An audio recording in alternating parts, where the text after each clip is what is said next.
j'ai discuté avec ces gens-là. La CEDEAO, je l'ai appelé ici lorsque la diaspora togolaise au Canada a interpellé Macron. Je crois que vous vous souvenez. C'est par ma voix que la diaspora togolaise au Canada a interpellé le président Macron ici. Et j'ai appelé la CEDEAO et l'Union africaine des syndicats de chefs d'État corrompus qui étaient sur le point de manœuvrer pour le maintien de Faure Gnassingbé au pouvoir. À bas le syndicat des chefs d'État corrompus. Voilà. Je l'ai dit pourquoi? C'est parce que j'ai vécu en première ligne ce que la France-Afrique, ce que la France a fait, ce que la CEDEAO et l'Union africaine ont fait pour plonger nos pays dans le drame où ils se trouvent aujourd'hui. Et j'ai été le premier pratiquement Togolais à rencontrer le président par intérim de l'époque, Nachaba, qui devrait remplacer Eyadema, mais qui avait été exilé au Bénin par la CEDEAO et par la combine de la France. Et j'ai percé le secret de comment tous ces réseaux-là fonctionnent pour maintenir les peuples d'Afrique dans la situation où nous nous trouvons aujourd'hui.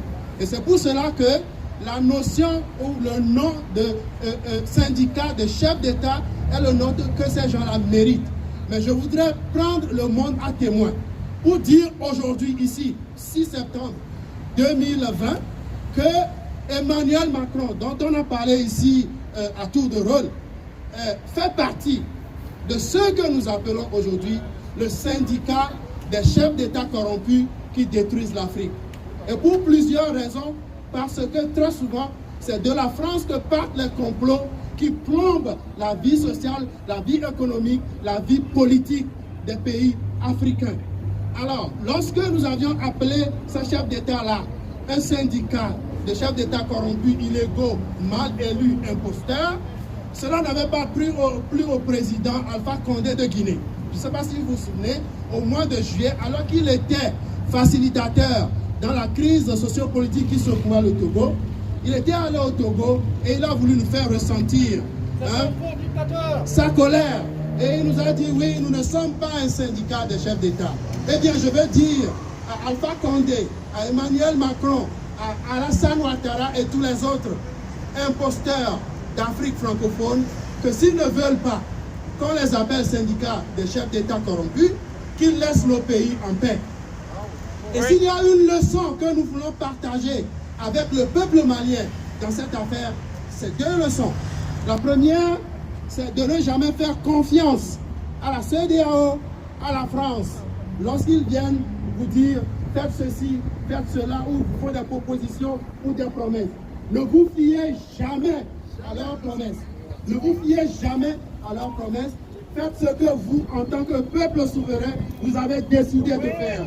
Et vous allez voir que lorsque vous décidez quelque chose, ils vont commencer par dérouler leur rouleau compresseur contre vous, comme vous le voyez maintenant, sous forme de sanctions, sous forme de menaces et d'intimidation.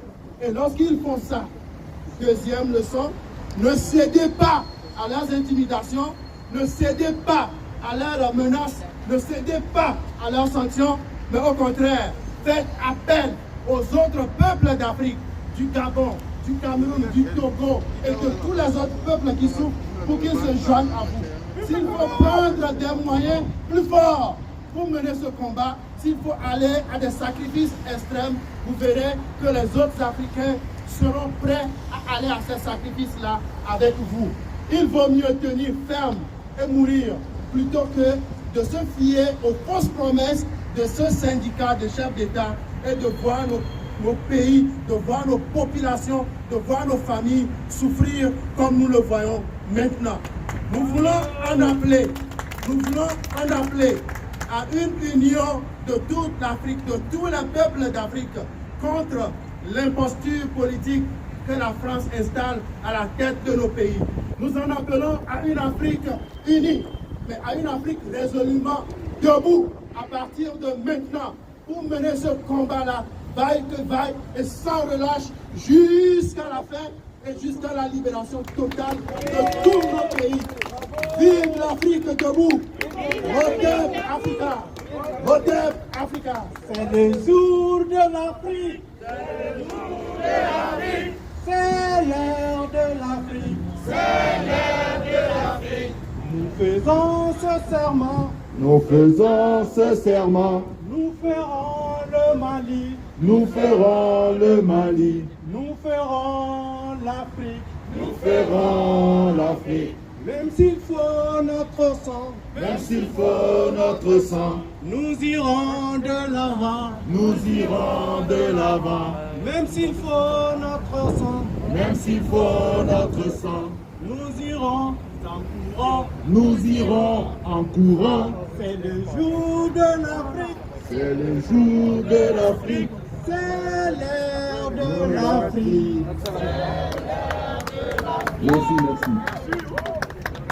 Je m'appelle Jean-Hilaire Yapi, je suis le président du Congrès ivoirien du Canada.